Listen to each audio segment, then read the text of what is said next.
The Justin Herbert haters are still out there even after the most prolific start by any quarterback in NFL history. There are still some that don't think he is a top 10 quarterback in the league because we're still doing the QBs are a win stat.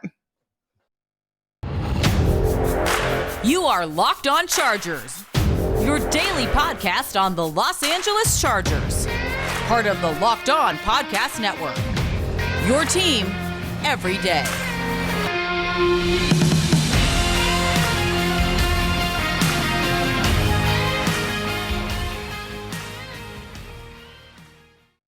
What is up, and welcome into the Locked On Chargers podcast. I'm your host, Daniel Wade, joined as always by my co-host, David Droegemeier, and we've been covering the Chargers together for over 6 seasons, but we're headed into our 5th season as the host of the Locked On Chargers podcast, bringing you your team every day. Thank you guys so much for making us your first listen, and to make sure you never miss the show, go subscribe to the Locked On Chargers YouTube channel or follow the show for free on all platforms, wherever you get your podcast from. And I find myself back here defending more slander for the Chargers stars. Last time it was Derwin James when we did the defensive side of things. And I generally like how these lists play out when you're asking and anonymously asking executives and coaches and players from around the league about some of these guys. Justin Herbert comes in 7th. And while I think that's also wrong, there are still people out there who did not have him in the top 10, even after what he was able to do last season, really being one of the best quarterbacks in the entire NFL.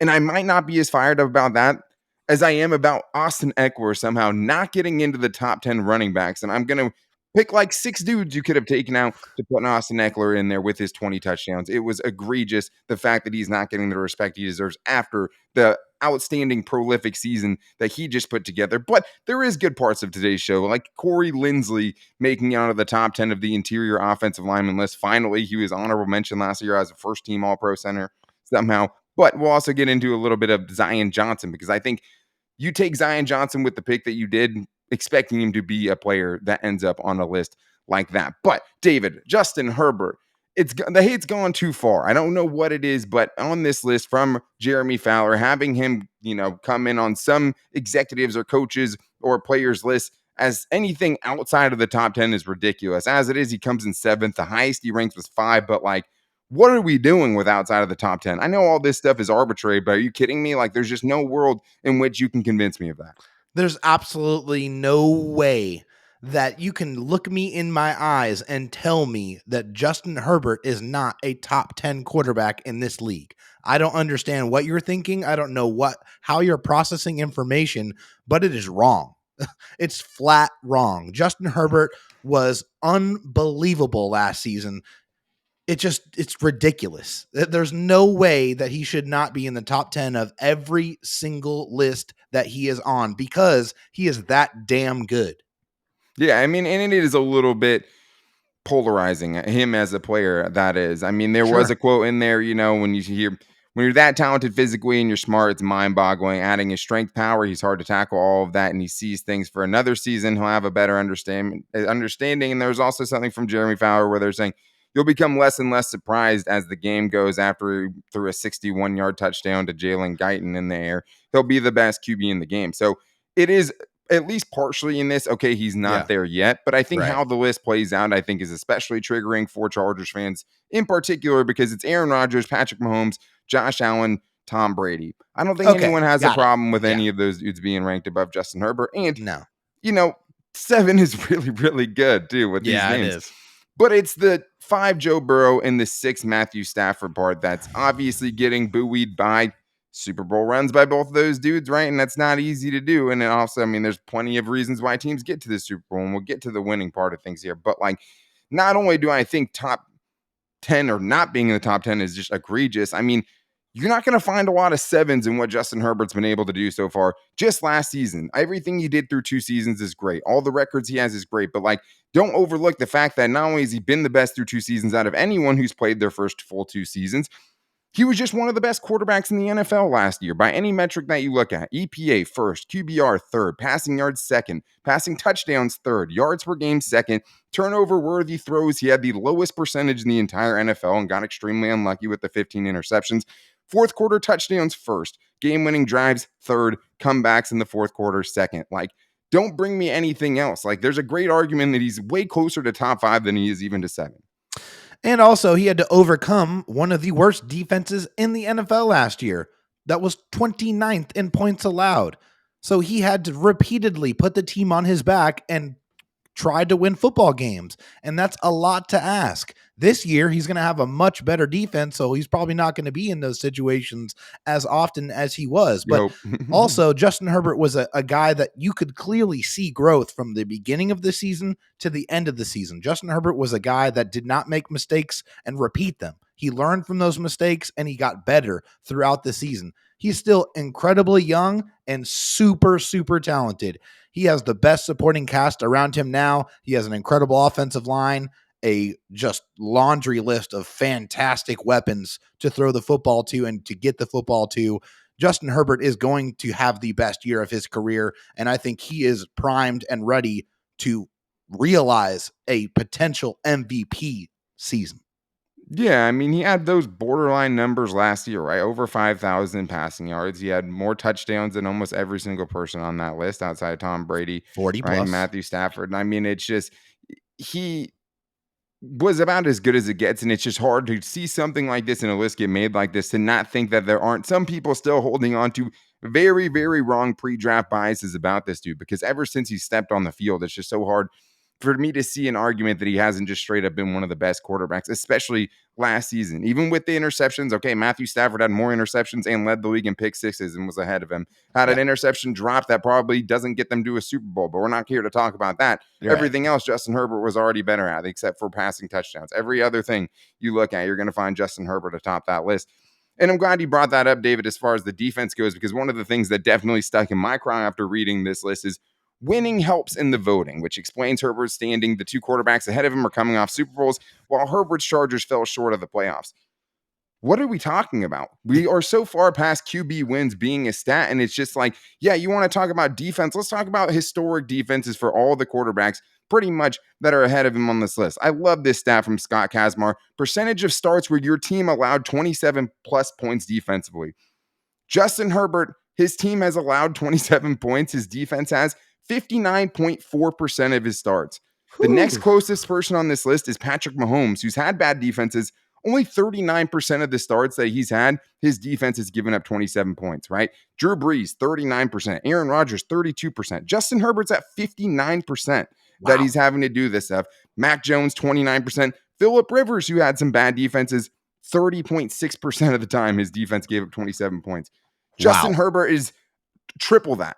Right. Yeah. He's double that, and he's triple some of the guys that are on this list. So, I mean, it's just so dumb that we're still doing the QB wins or a stat thing when it's like, okay, well, he had game-winning drives. He had fourth quarter comebacks. He had fourth quarter touchdowns. How are you putting those losses on him? By the way, how many players are on a football team, Daniel?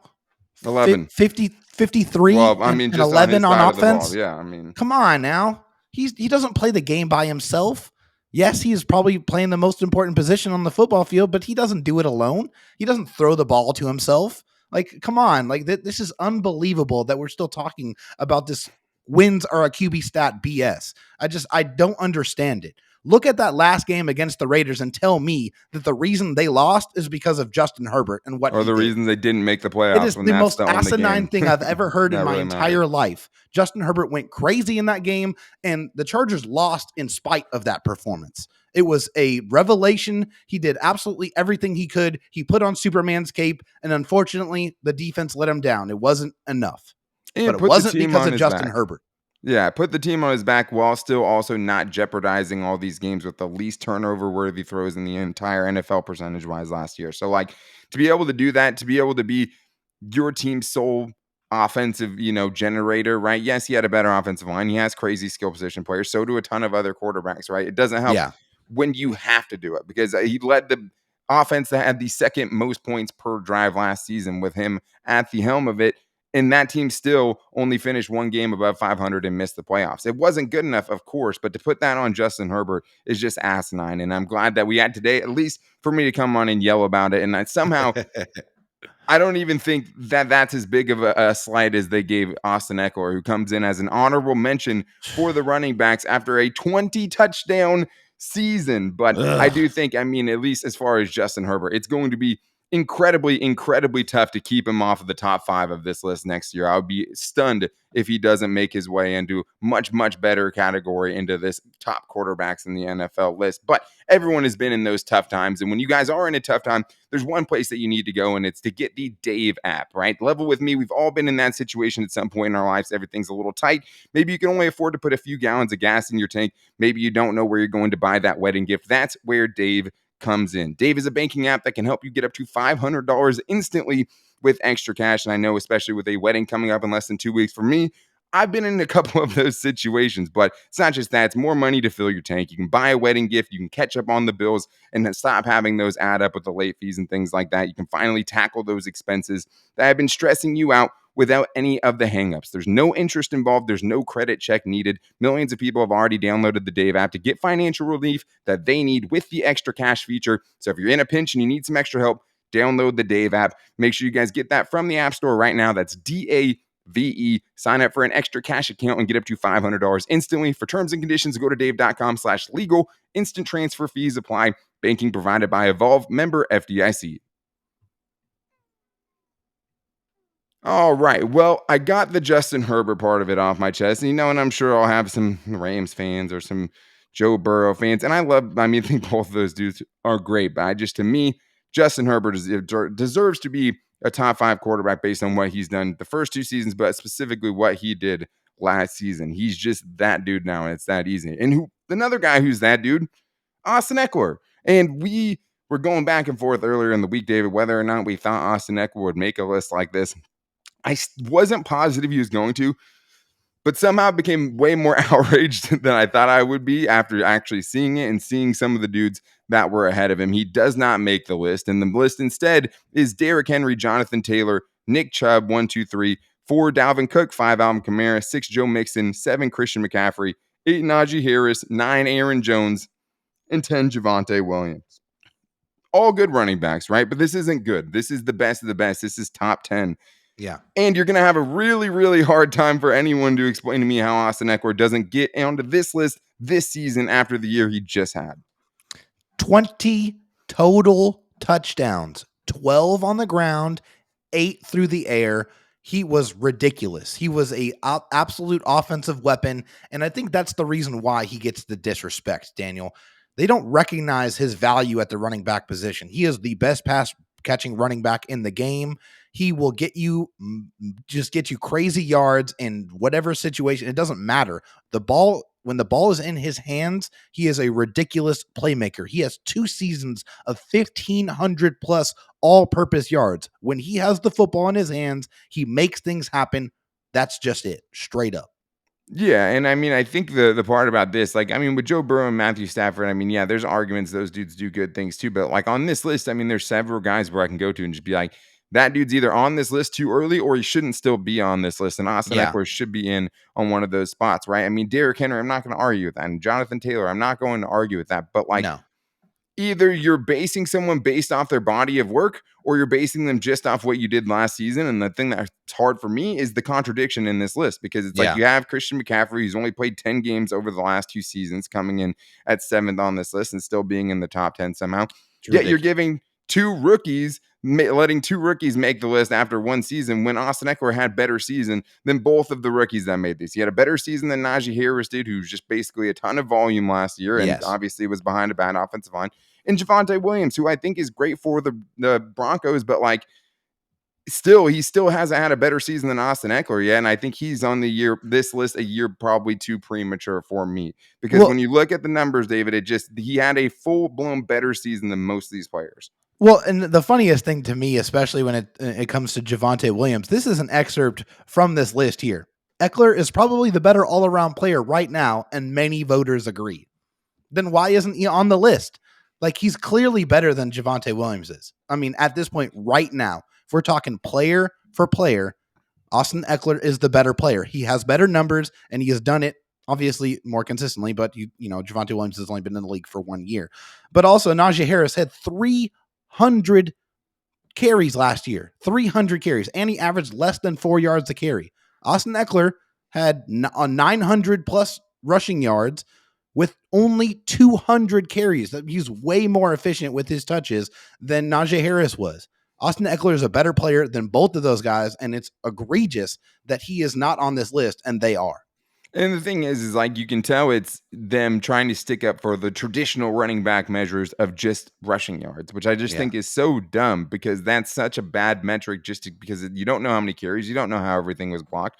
There's no efficiency part of that. You have no idea. You could have 800 carries for 900 yards, but like, is that 900 yards supposed to be great? Like, it's just dumb to me the way that they're doing the measurements because, yes, I mean, I think he's just getting considered as like a scat back, as like a pass catching back, like a James White or something like that, when he couldn't be further from that because he has success in the between the tackles. If you just want to go with yards per carry, right? The most traditional running back efficiency stat. He had better or the same yards per carry than Derrick Henry, Joe Mixon, Najee Harris, Javonte Williams, and Alvin Kamara. If you just want to go with rushing touchdowns, right, which is one of the most valuable things a running back can do. He had more rushing touchdowns than Nick Chubb, Najee Harris, Derrick Henry, Dalvin Cook, Christian McCaffrey, Aaron Jones, Alvin Kamara, and Javonte Williams. All those dudes, he had more rushing touchdowns. That's pretty much everyone on the list. Exactly, right? So no matter where you're looking, I mean, even if you're looking at just rushing yards, he still had more rushing yards than Alvin Kamara, more rushing yards than Javonte Williams, more rushing yards than Aaron Jones, and Derrick Henry still somehow beat him in the like 8 games that he played. But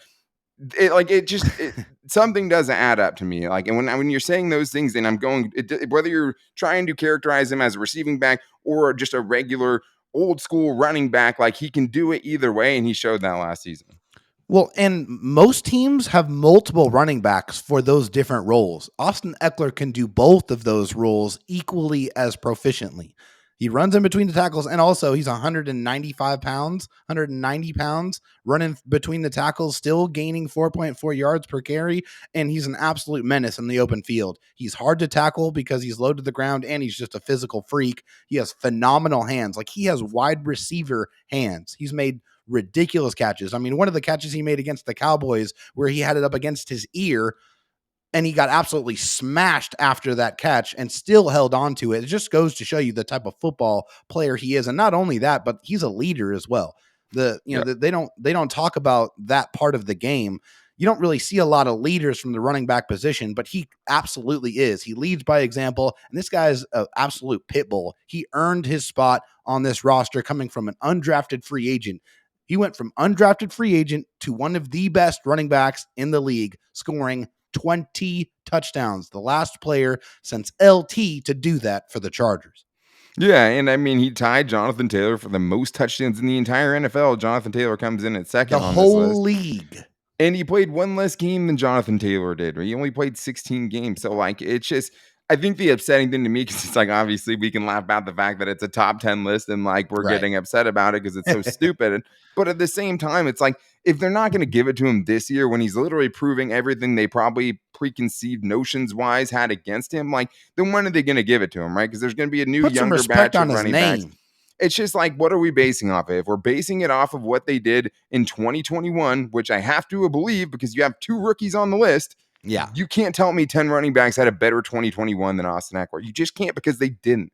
The dude was a rock star last season, right? Literally and figuratively. Off the field, he has just as big of a persona as he has talent on the field. I mean, the dude, obviously, hey, if you want to get defended like this, be another Chargers player that comes on the Locked On Chargers podcast, because he's the only one so far, and this is the kind of defense that you get. That's right. No, but like, he's such a good player, and I think he's just so criminally disrespected just as a pure runner. That's the part that bugs me the most. Yeah, I mean, if you're just putting it as far as like hand the ball off and let somebody make something happen, I mean, yeah, creativity wise, breaking tackles, stuff like that, he's still up there. But that's not the type of running back you see in the NFL anymore. It's not the only thing that you're looking for from a running back. Give me the dude that scores 20 touchdowns. Give me the dude who, when you get into the red zone, there's not many better weapons than Austin Ekeler. When it doesn't work pounding it up the middle, he's still a guy that can get into the end zone. And there's just been so many times where it is a dump off to him, where he does have to create for himself, and he just has somehow gotten into the end zone, taking a big hit, making dudes miss, outrunning angles of linebackers. Like, the dude just does it all. And he can protect his quarterback by stonewalling people in pass protection as well. For the guy his size, he absolutely smashes people. He does not let people get close to Justin Herbert. Another underrated thing that Austin Ekeler does. He just does everything very, very well. 100%. I mean, he absolutely deserved to be on this list, and it's annoying that he doesn't get on with the season that he just had. But I am definitely happy for one of his offensive linemen, though, Corey Linsley, who's the first offensive lineman to make it for the Chargers onto one of these lists. And I swear to God, if Rashawn Slater doesn't come in the top 10 of tackles, like I might have to burn ESPN to the ground. But I do want to celebrate how good the Chargers' new center and one of the highest paid centers in the league has been for the Chargers, and also talk a little bit about Zion Johnson, and maybe he has a list like this coming in his future, coming up right after this. All right, David. Well, the fireworks are out of the way, and I think it's time to be a little bit more happy than it is to yell about the rankings of where Corey Linsley comes up on this list, even though he's the third ranked center, and I don't agree with that. But No. Corey Linsley makes it as the 10th best interior offensive lineman, according to anonymous executives and coaches and players from around the league. And props to Corey Linsley, and honestly, a round of applause for him finally getting recognized, because even after a first-team All-Pro nod in 2020, he didn't make it on the 2021 list. So after the 2021 season, he makes his way onto the list as the third center. And I mean, I think Ryan Jensen coming in at 6 is a little frustrating, just because I think pass efficiency-wise blocking, he's not in the top 20 centers, and he's not in the top 20 centers of run blocking efficiency either. But he is super mean, and I do love it. I love a good mean offensive lineman. But yeah. I'm not going to sit here and just rip this entire list because Corey Linsley comes in at number 10, because it's a hard list, Dave. You're talking about all the interior offensive line in the entire league, right? So only 3 centers even make this list. It's 7 guards, and there's left guards, right guards, right? That's a lot of different guys to choose from. But I did love Corey Linsley finally getting some flowers on this. Yes, as he should, because Corey Linsley was phenomenal for the Chargers last year. Very much a steadying force for Justin Herbert, a guy who was able to call out the protections and be able to take some of that off of Justin Herbert's plate, and a guy that's just a pure technician, a guy that was never the biggest guy. He's not the biggest center, but you're still not getting close to his quarterback. He didn't give up any sacks last year at all. He was absolutely rock solid, just a phenomenal player. Also a great run blocker as well, a guy they knew they could run behind. He was fantastic. I mean, he only had 6 penalties the entirety of all of last season. This guy, like I said, just one of the purest technicians, and a guy that really anchored a much, much better offensive line for the Chargers last year. Yeah, I mean, he was the J.C. Jackson of the 2021 free agency frenzy, right? He was the big ticket item that the Chargers made sure that they went out and got. They made him the highest paid center in the league, and 1 year into that, you have to be ecstatic with the returns that you've gotten on that investment. I mean, big time. Corey Linsley, from a cerebral standpoint, obviously got to work with Aaron Rodgers and held together one of the best offensive lines in the league when his time in Green Bay, and that was reflected in the comments during this, or in this list here. And one of the things that was said about him was, I think for what they do, he's the best center because he's so smart and instinctive that he makes life easier for Herbert. He might not be able to overpower like other guards and centers, but his technique is top notch. You're going to play a clean game with him offensively. And 3 false starts is what the Chargers had last year. And David, to think about that compared to how dysfunctional that offensive line and this offense was in the final season of Anthony Lynn, I think it makes it really, really easy to see how important this dude was to the Chargers last season, and being a part of a left side that was one of the better trios of offensive linemen in the league.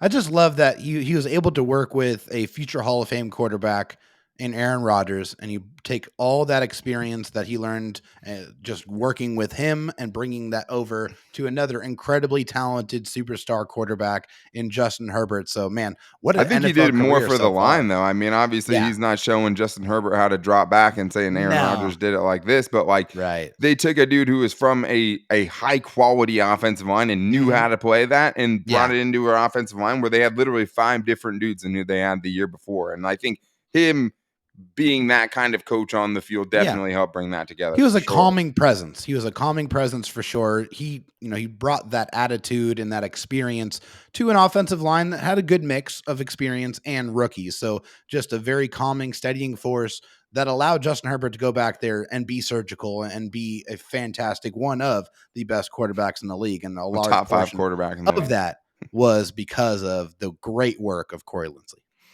Yeah, and I think he's the guy that it makes it's like they're looking for a certain thing, right? They want a glass eater. They want a dude that's going to, be able to talk smack and be able to back it up by overpowering and blowing dudes off the line of scrimmage, which is why he is an honorable mention in 2021, which was blasphemy then.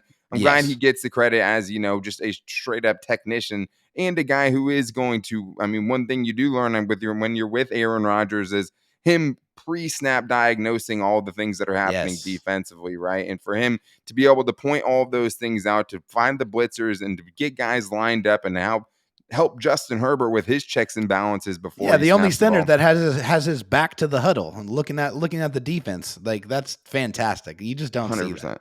And I mean, his wife's great too. He's also just a super cool awesome dude. His kids are cute as heck, running around the field and stuff. He's a hard guy to root against, and it's also nice, that he goes out there and is just straight up one of the best centers in the entire league, and just a great investment by Tom Telesco 1 year in. I mean, it's just hard to think about a dude who is more important to the Chargers' offensive turnaround. One of the best free agent signings the Chargers have ever had.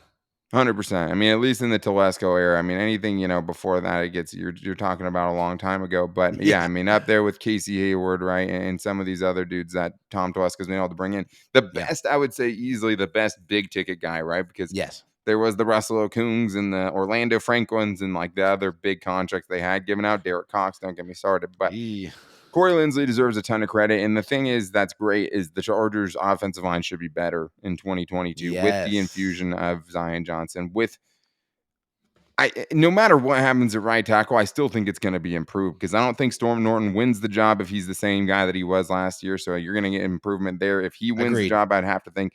And Trey Pipkins, the way he played last year was far better than we had ever seen from him, and far better than what Storm Norton did. So if he can somehow sustain that, or even slightly less than that for an entire season, you'd be ecstatic. Sign me up right now. Zion Johnson, I think, is the main thing there. You spend that pick on that premium player on the inside, and you're hoping that he's going to give you 4 offensive linemen at the very least that you feel very, very good about. And we'll see how some of that depth shakes out between Jamari Sawyer and Brendan Hymus. I mean, they're building something on that offensive line that's fun to watch, considering how bad it was for so long. Cannot be understated. But Zion Johnson, I think you take someone with the 17th overall pick, you take a position like that that's undervalued or valued less in the NFL with those interior offensive line positions, not thinking, okay, hey, this guy, is going to be someone who maybe helps us out the next 3 or 4 years and gets us by. Like, you're using that pick on somebody you think is going to be a Pro Bowl level player at that position. And with Zion Johnson,